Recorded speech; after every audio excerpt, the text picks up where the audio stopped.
Welcome, one and all, to Dungeon Keeper. Now enjoy this glorious pixelated goodness that is a cutting-edge video from 1995. High-tech 3D right here. Come on inside, Mr. Knight, to your doom. Aw, poor little implet. Aww. Oh, yes. That wasn't nice. I mean, the guy in the armor. He just walked right in their house and just started killing people. I mean, he's robbing them. Look.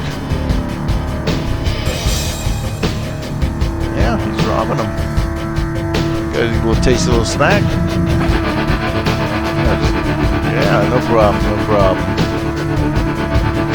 I'm gonna take this pot of gold away. You and me, buddy. Let's go. Nope, I ain't going for your sword. Get back. Oh, oh, oh. Yeah.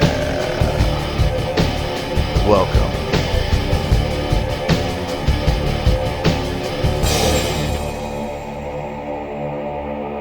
Oh yeah, Dungeon Keeper. Now, Dungeon Keeper.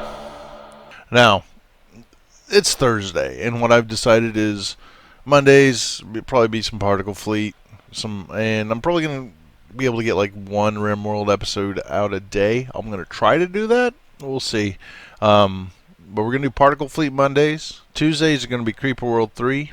Or, well, the Creeper World series, at least for a while, until I get through that or I get tired of doing it. Here's some nice credits for you from Bullfrog, because they're the best. Not that many. See how short it is? Peter Molyneux's in this to help make this, back when he was great. But Thursday is going to be whatever I want it to be. And right now, I want it to be Dungeon Keeper. It's been... I love this game. I booted it up and I've played it off and on since it's come out. It's been a long time since I've gone through the entire game. So we'll see how well I can do when we get to the later levels. I've forgotten almost all of them. I have installed the Keeper FX mod. I don't want to see that. The videos are going to be really small. So, with the Keeper FX mod, it's a fan-made mod. You have to own the game, and it installs, and it gives you the option to kind of play in higher resolution, and that's what we're in right now. We're in higher resolution. The menu, of course, is in the middle. The menu has to be certain resolutions, or it just doesn't work. As well as like the map screen and stuff. We're going to see how it is. I probably won't show the main menu again for some time because editing or recording reasons, it's going to be small and then it's going to get big when I get into the game, and I'm going to have to adjust the recording and then come back and play the game. So I'm not going to probably do a whole lot of that. What I think I'm going to do though is I found that there's the main thing is when you go into the missions and you leave the missions, well, you stop this. When you go into the missions and you leave the missions, you end up with some audio that just really adds to the game. And I guess I should explain what this game is. Alright, Dungeon Keeper, and this is from Keeper FX, all these mod packs of different levels. There is a ton of play in this. Some of it's quite hard. This one's quite hard. It's very hard. I think they've fixed most of the problems with it, but it used the old, the bugginess of the original Dungeon Keeper to make these maps. Basically, if you're going to get through all these maps, you have to know how to do it. It's going to be hard. You have to know all the tips, or all the tricks, all the glitches, all the bugs, all the everything to get through the Ancient Keeper campaign. That's what it is all about. And it's really tricky, and I'm going to tell you, if you decide to dive into it, the first level itself is going to take you 6, 7, 8 hours to finish. So, I really like it. I loved it when it came out. It was the first mod for Dungeon Keeper I ever played, besides the official expansion, Deeper Dungeons. But it's the first mod I ever played, and it's very interesting, the things you learn playing through that. When this came out back in the day, we didn't have, there wasn't a website dedicated to it. If you wanted like help with it, you had to email the guy who had it, and ask him your question, and then he would give you a hint. He wouldn't give you a walkthrough. If you requested one, he would, but usually he would, at the beginning, just try to give you a hint to get through Ancient Keeper. And then you try to figure it out from there, step by step. And there's usually 2, 3, 4, 5 steps to get through, with very specific things you kind of got to do. It's more of a puzzle than it is a normal Dungeon Keeper quest. Dungeon Keeper is, you are the evil guy. You are the bad guy. You are the guy who, what you are is a, oh, listen to the narrator. Set in the realm of joy, the people of Eversmile are plagued only by aching facial muscles, and not anthrax as we had hoped.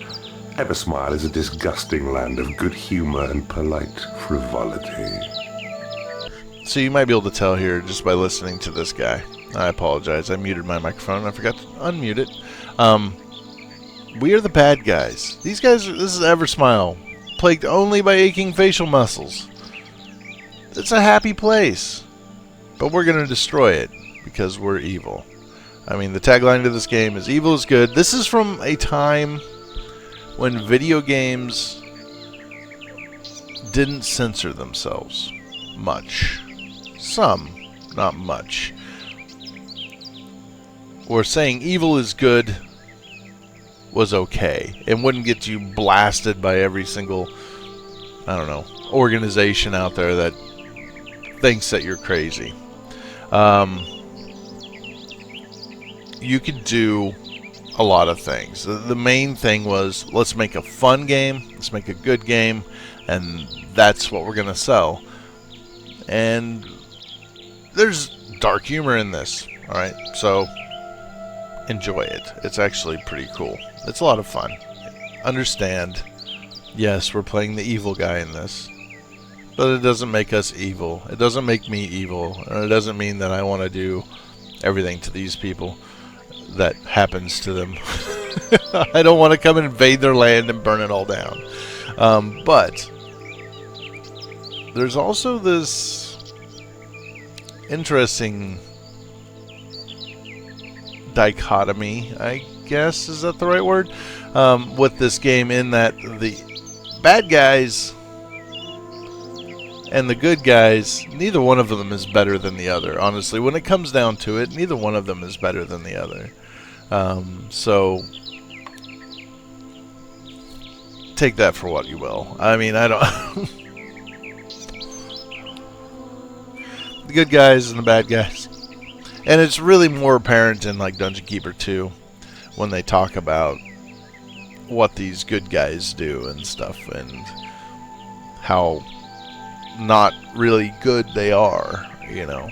And so anyway, Dungeon Keeper is a RTS.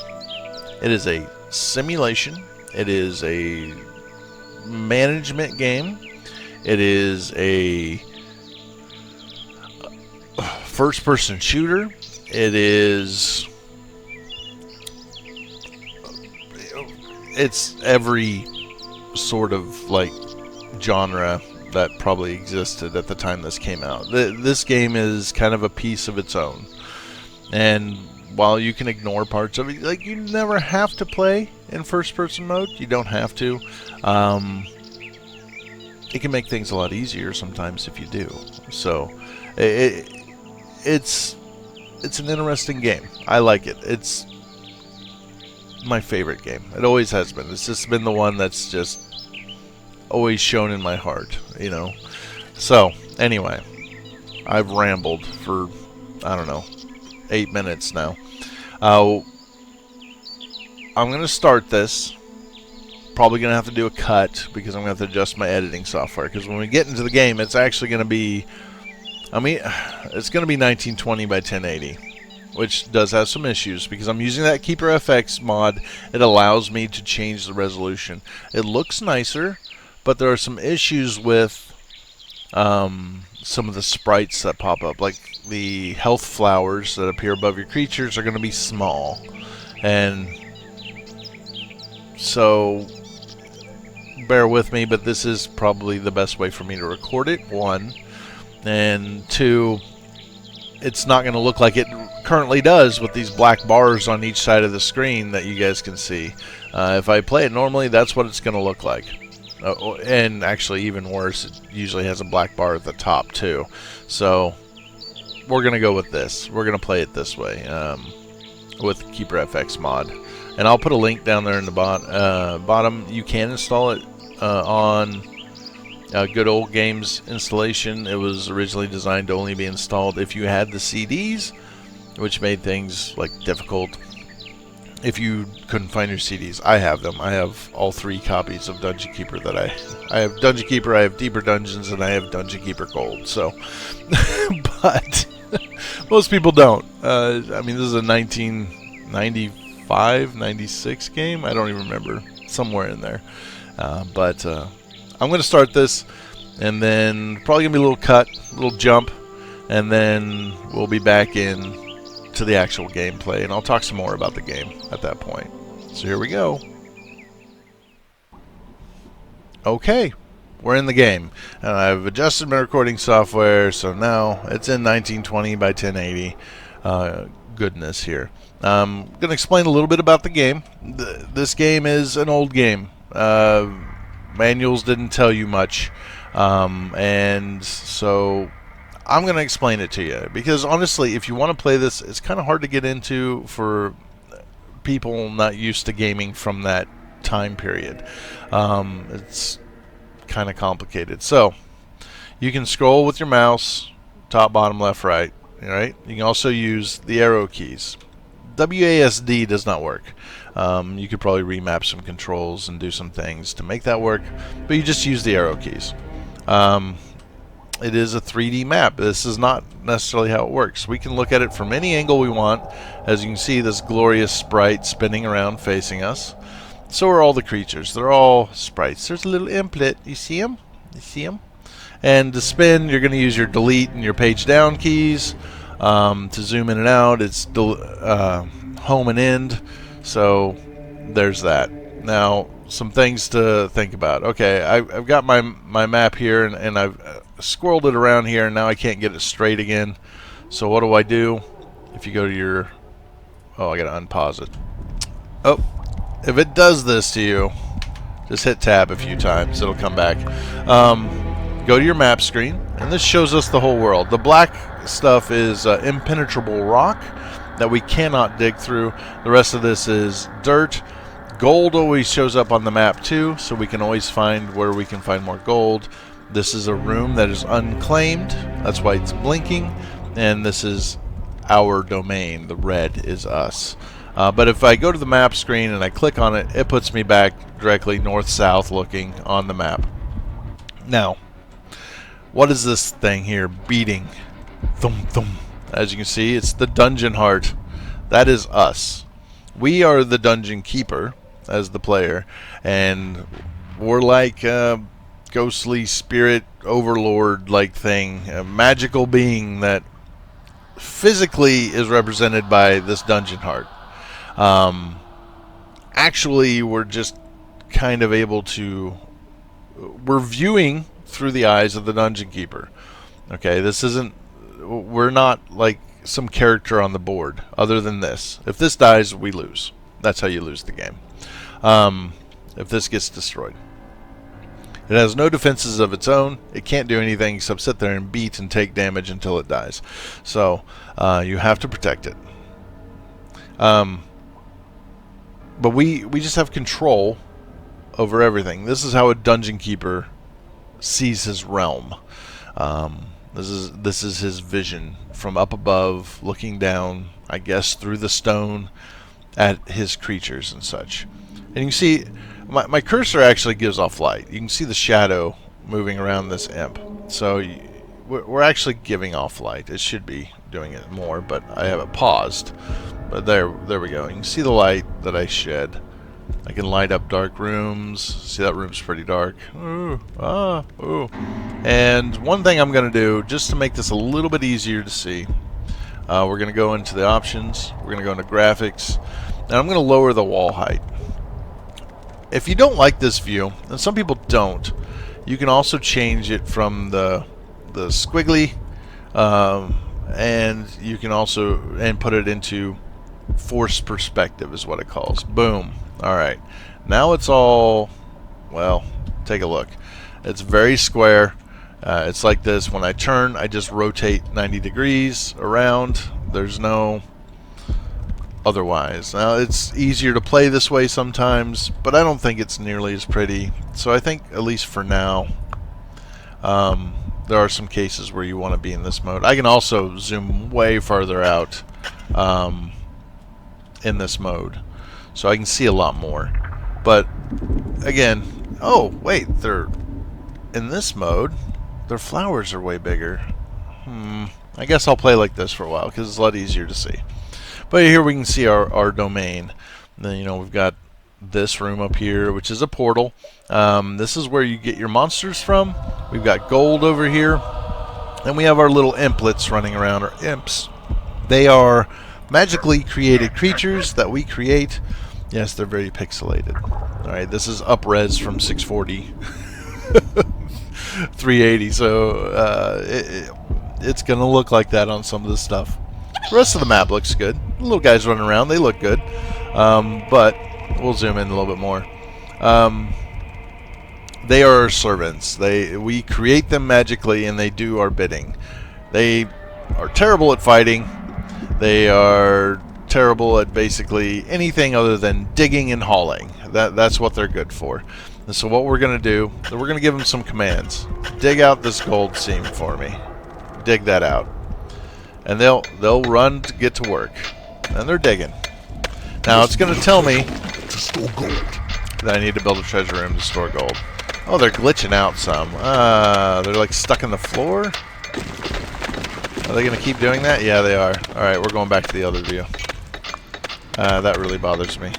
We'll go back to this view. It's nicer. I think it's nicer. I've lowered the walls so you can see a little bit easier. The walls, of course, stretch all the way up. We've tunneled into a new area, and now they're going to claim the land and make it mine. And I'm going to grab this gold. My gold! And I'll stack it up over here in the corner. Get out of the way, imp. And now we're going to build what they wanted me to build. The treasure room. This is where we store our gold. Now, gold fuels everything. It is the only resource in the game. There we go. We got treasure room needed. Pick up creatures by left-clicking. Drop them by right-clicking over a room or tile belonging to your dungeons. Creatures perform tasks relevant to the situation they're dropped into. So if I drop an imp next to a tile I say I want dug out, he will dig that tile out. If I drop him next to a wall that is not reinforced, as you can see, they are reinforcing my walls, making them impenetrable so the enemy cannot dig through them. There are ways through them, but so the enemy cannot dig through them, give us much better protection, and increase the efficiency of the rooms. We need a lair. This is where our creatures, our minions that we're going to attract are going to sleep. So we need one of those. But if I drop a creature in here, he'll go to sleep. If I drop him in here, he'll pay himself. You know, whatever it is. They have paydays. Dig a tunnel connects to the portal to the north. Yes, yes, yes. Alright. And my imps will get to work. And sometimes you want your creatures to work a little faster. So you give them some motivation. With your hand of evil. And they get right to work. I tell you what. They're not willing to mess around when you start smacking them. For a little while. Eventually they're like, well, maybe he's not watching anymore, and then they go back to slacking off. The first minion has arrived. It's a giant fly. Spit corrosive vomit at your enemies, and its wings grant the hideous creature flight. There it is, a giant fly. It's pretty big. What he will do, I threw him in there, so he's going to do whatever. But what a fly normally tries to do is explore. It will try to uncover the map for you anywhere it can. We're going to need a hatchery so we can feed our creatures. That's what they're trying to tell me. We've got a beetle. It's got a tough shell. This is the early creatures. They're not very tough. They really aren't. Later on in the game, these have a use, but we probably won't use them much. And I will say, one thing I got to keep in mind is that Keeper FX does change some of the stats and things of creatures, making them more dangerous. So that may have some troubles later on, just because old tactics aren't going to work in some cases. The imps are in fortifying my walls. We have a spell. I can create imps. Impus natum. Cranium internum. They're all kind of old Latinish noises, but we can create more imps. And you can see the cost is 600. I create one now. The cost is 750. The first one you create, if you have none, is 150 gold, and it increases by 150 each time you create one. So you kind of want to limit how many of them you make. I got 5. That's more than plenty for this map. It is just the tutorial. They're like build a lair, build a treasure room to store your gold and your hatchery.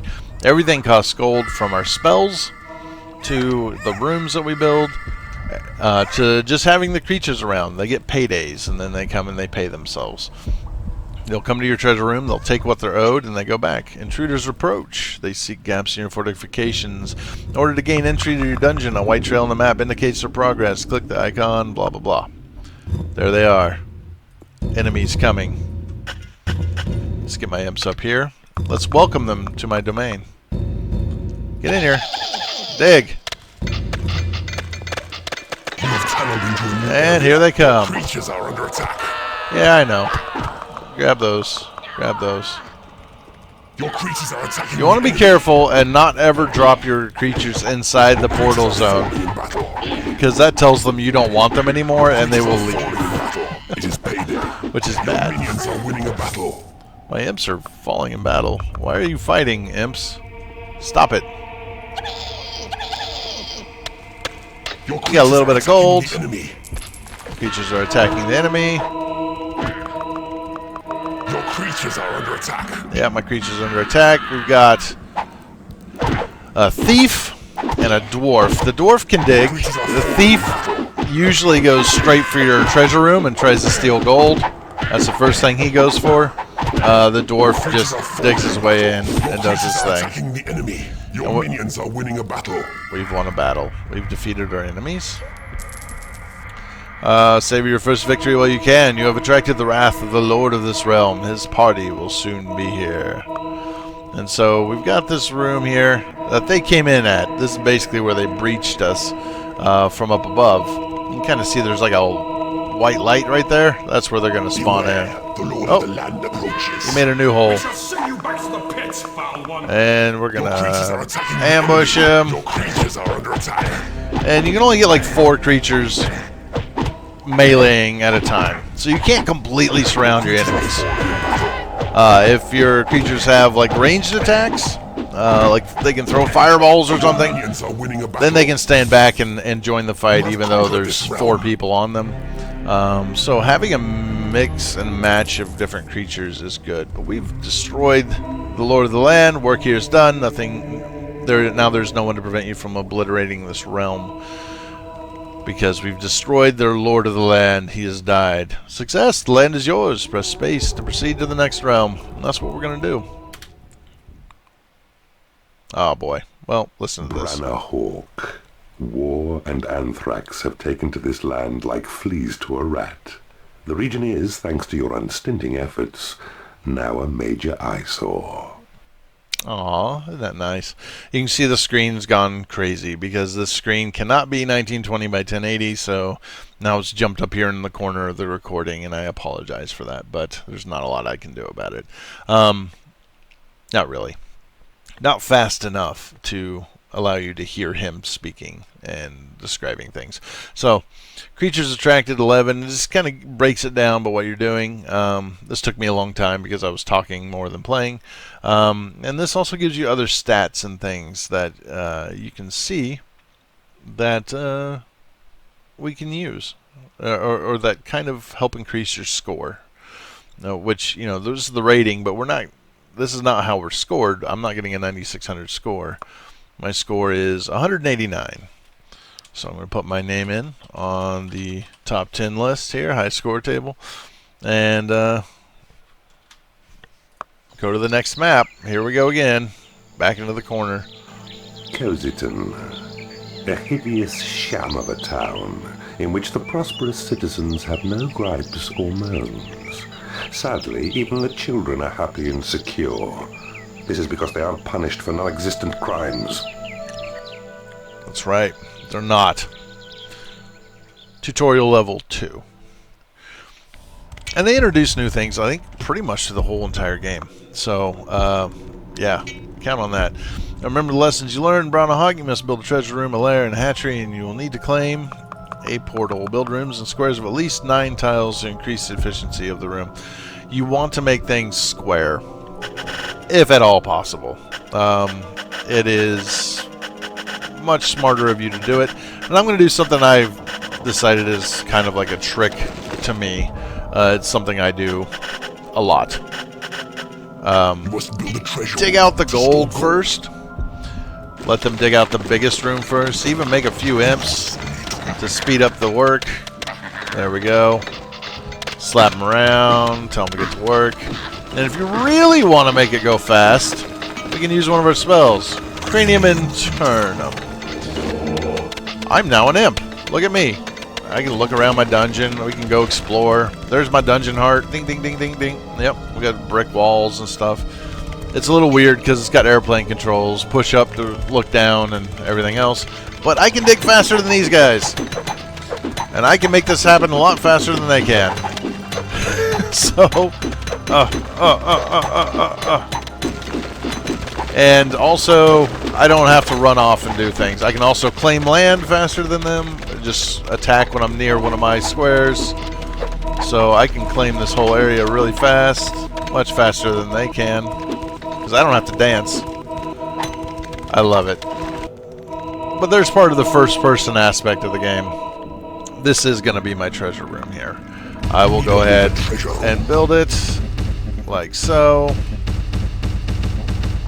Now it's going to be kind of a mess because the treasure room's not big enough to pick up all the gold that's on the ground when I put down a square here and build my room.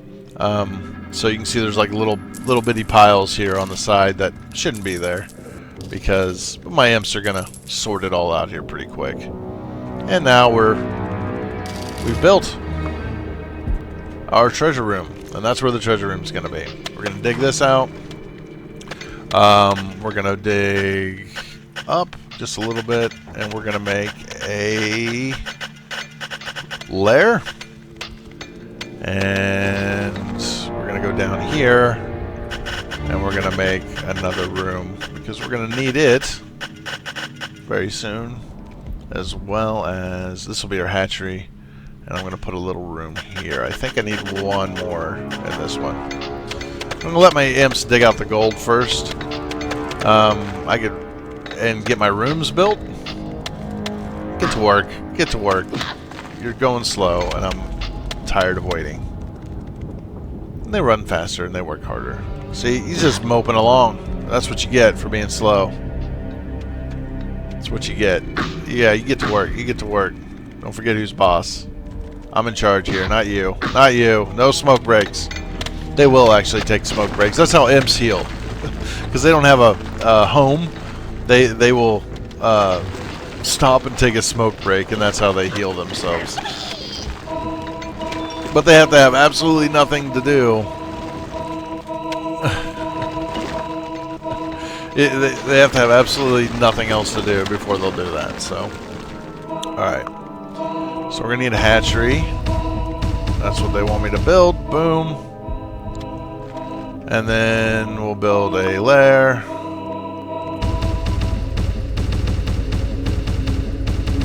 And square rooms are better. Okay. Square rooms with reinforced walls are better. And you can see, alright, so each room has these stats on them. So let's look at this one. So the top one is the room's health. If an enemy imp is trying to claim this room or someone is attacking it, sometimes the heroes will come in and just start breaking your rooms, just tearing up the tiles. This is affected. That's the health. The green line is its capacity, how full it's getting, and it's filling up with little rubber chickens. They look like rubber chickens to me. I don't know. But they grow up out of the ground like this, and then they hatch. And that's how we feed our minions.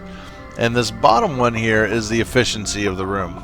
How efficient is it? Well, this one isn't very efficient because we haven't reinforced the walls, but if they reinforce all these walls, it will become nearly 100%. It's hard. You can't really get 100% because you usually have a door, which means that there's a square that is not whatever. The bigger the room is, as you can see, the efficiency already is better in here than it is here because the room is bigger.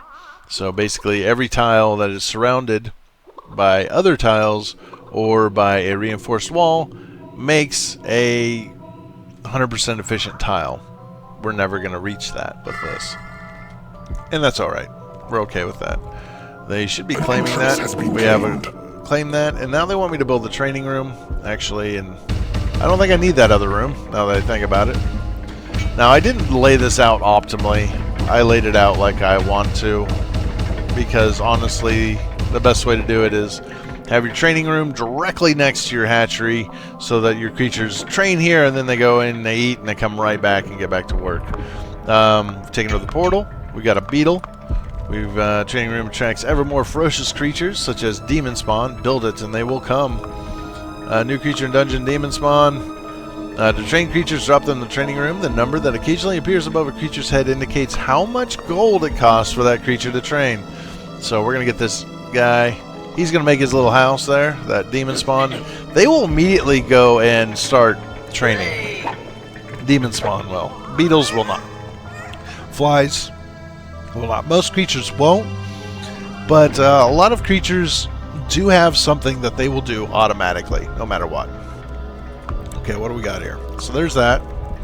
I can train them more quickly if I slap them, and they will train faster that way.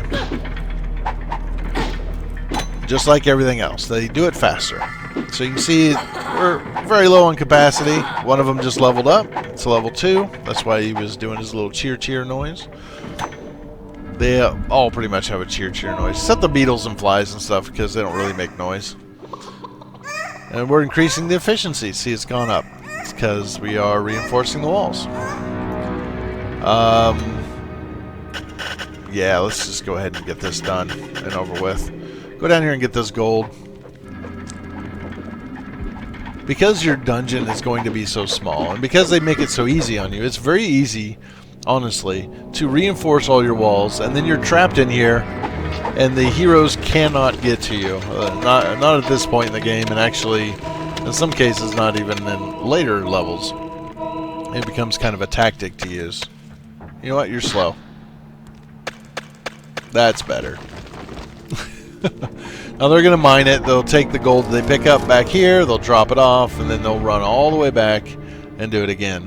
So there is some min-maxing, I guess, optimization you can do by making sure your treasure room is over, you know, close to wherever you're mining the gold, what have you. I don't get that deep into it. I'm not looking to do a speed run. There are very specific ways to do speed runs.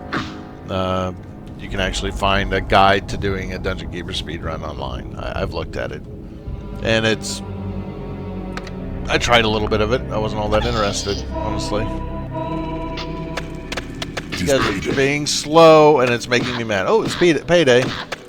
So it's going to cost me 671 gold. Here come the creatures to collect their money. Chink. Chink, chink. And then they all go back to doing what they were doing. We've got a lot of demon spawn. And a little bit of these guys. Alright. Have you guys been paid? Okay. Now I'll get to work. Because there's no point in me dropping them in here if they haven't been paid, because they'll go back there. And they also get angry if you don't pay them. So we're going to claim this tiny little treasure room here. It's got gold in it for us. Heroes already on their way. Make sure your creatures are well trained and ready for the attack. The heroes you will face in this realm are tougher than those you met beneath, now called Brana Hawk. Was Eversmile, no longer. Here they come. I'm going to guess they're going to try to break right through here. I'm going to let them. There's no point in not doing it. Now, what's the easy way to get this gold picked up and taken care of? We're just going to sell the tiles. There we go. And then I can just pick up the pieces. They get left behind. Throw it all down. Get out of the way. And we'll go to the treasure room. Hit T. There's shortcut hotkeys for each of them. Stop that. Stop it. Stop. Go somewhere else. Do something else. Creatures are under attack. Where? Where? Fly? Stop that. Stupid flies. We are going to beat the living tar out of these heroes. Will you stop it? Stop.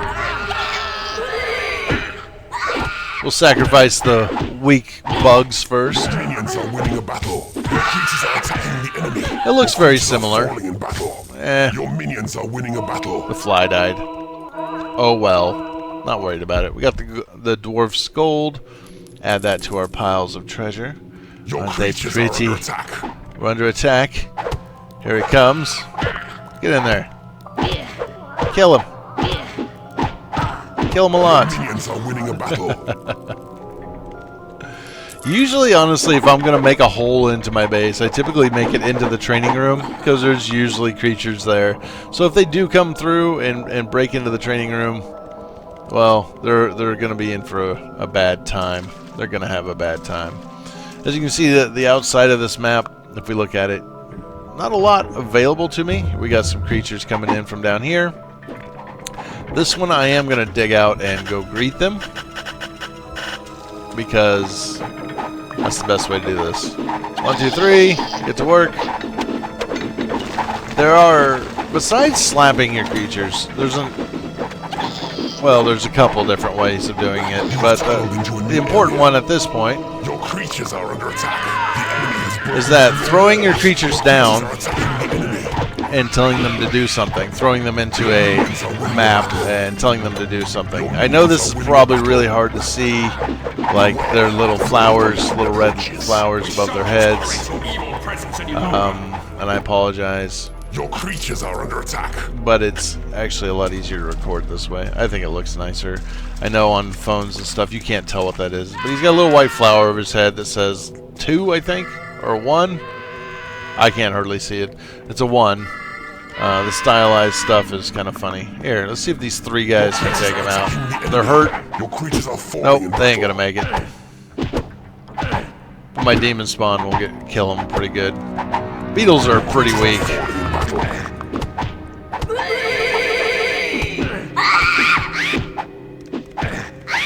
See, they have a ranged attack, so they're staying back and shooting at him. Minions are winning a battle. You have conquered this realm. Harder the heroes may have been, I don't know how they were harder. I think they were about the same strength, honestly. And they were all coming from down here. And if we have a fly, or we got an imp running down through here, it'll kind of reveal it. It's just there is something here I do want to try to show you. This is called a hero gate. They will come through here when they attack. So, but yeah, level 2 done. Knocked it out of the park. Cosyton was its name. Now the screen's gonna go wonky again. I apologize. I might be able to fix it in editing, and if I do, it won't be up in the corner. It'll be in the middle. We'll see what happens, but just bear with it. This game's Darkana. old. The surviving citizens have more on their plates than a demon spawn with 3 dead adventurers to munch. Not that many citizens have survived as such.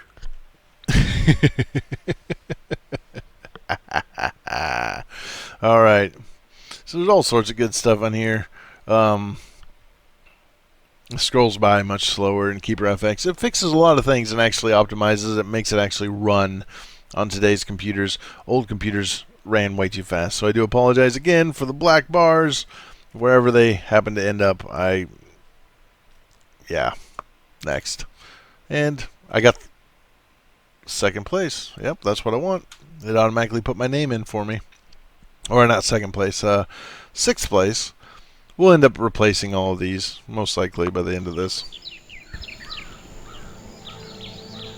Water Dream Warm. A region of pointless frolicking and endless pleasure. No one here understands the true meaning of suffering and random shocking violence meted out arbitrarily. I love this guy, this narrator guy. He's fun. But I'm going to call it there. We'll do this map next video, and I will talk to you guys all later. Thanks for watching. I hope you enjoy it, and I'll see you guys then. Bye!